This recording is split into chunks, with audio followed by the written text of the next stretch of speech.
Debat publik pasangan calon Bupati Wan Wakil Bupati Kabupaten Tanah Bumbu digelar Wan ditayangkan di salah satu televisi malam Minggu 14 November 2020. Tiga pasangan calon pun masing-masing menampilkan keunggulannya.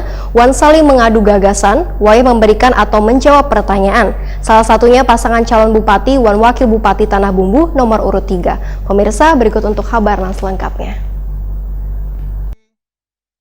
Debat publik paslon Bupati Wan Wakil Bupati Kabupaten Tanah Bumbu digelar Wan ditayangkan di salah satu televisi malam Minggu 14 November 2020. Tiga pasangan calon pun masing-masing menampilkan keunggulannya. Wan saling mengadu gagasan, Wai memberikan atau menjawab pertanyaan. Salah satunya pasangan calon Bupati Wan Wakil Bupati Tanah Bumbu nomor urut 3, Jaila Ajar Wan Muhammad Rusli. Menurut calon Bupati Tanah Bumbu, Jaila Ajar, potensi kemaritiman di Tanah Bumbu akan menjadi perhatian serius bagi pemerintah Kabupaten Tanah Bumbu mendatang. Dikarenakan sewaktu menjabat sebagai Bupati di Kabupaten Tanah Bumbu, kondisi terumbu karang masih bagus wan luas. Mantan anggota DPR RI ini pun menegaskan bila permasalahan terumbu karang ini bukan masalah AMDAL, tetapi masalah realitas. Mengingat terumbu karang memiliki peranan penting dalam kehidupan habitat laut di Kabupaten Tanah Bumbu. Ketua DPP PKB Kalimantan Selatan ini menyatakan, selain menyelesaikan permasalahan terumbu karang, pihaknya juga akan membangun Wan meningkatkan kesejahteraan warga Kabupaten Tanah Bumbu, meningkatkan kualitas tenaga kesehatan serta rumah sakit, sehingga Kabupaten Tanah Bumbu akan menjadi daerah yang luar biasa dengan kemaritimannya yang terus berkembang dan kaya pelabuhan peti kemas Wan lainnya. Ini masalah yang dari nomor satu, karena memang kalau kita bicara terumbu karang ya jelas ada di laut ya, pinggir laut.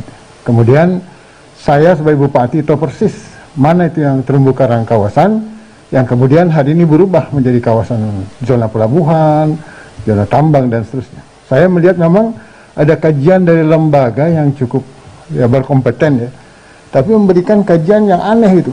Jadi kalau misalnya di sebuah kawasan seperti ini, kok di tengah-tengahnya ini bisa bebas gitu. Ini jadi masalah. Kita bukan mempersoalkan itunya ya, tapi kita persoalkan jangan dong kita hancurkan Tanah Bumbu ini hanya untuk kepentingan, keuntungan seorang atau katakanlah sekelompok. Apalagi kalau dia pejabat. Ini yang tidak boleh.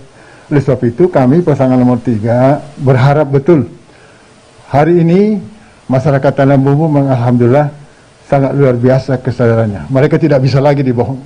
Dan memang kita akan mengajak mereka untuk bersama-sama membenahi Tanah Bumbu. Saya sangat apresiasi kembali kepada nomor 2 tadi yang mengatakan ya bukan hanya persoalan terumbu karang yang rusak, bahkan ada rumah-rumah bukan hanya janda itu Pak, rumah nggak janda juga ada yang rusak, yang tinggal di tambang gitu. Jadi oleh sebab itu saya kira insya Allah mudah-mudahan ya apa yang menjadi doa masyarakat yang hari-hari ini terzalimi itu nanti bisa artinya dijabah oleh Allah Subhanahu wa Ta'ala. Jaila Ajar berjanji dengan program yang sudah dipersiapkan akan membawa kemajuan Kabupaten Tanah Bumbu ke depan. Apalagi Kabupaten Tanah Bumbu menjadi salah satu penyangga ibu kota negara yang akan berada di daerah Panajam, Kalimantan Timur.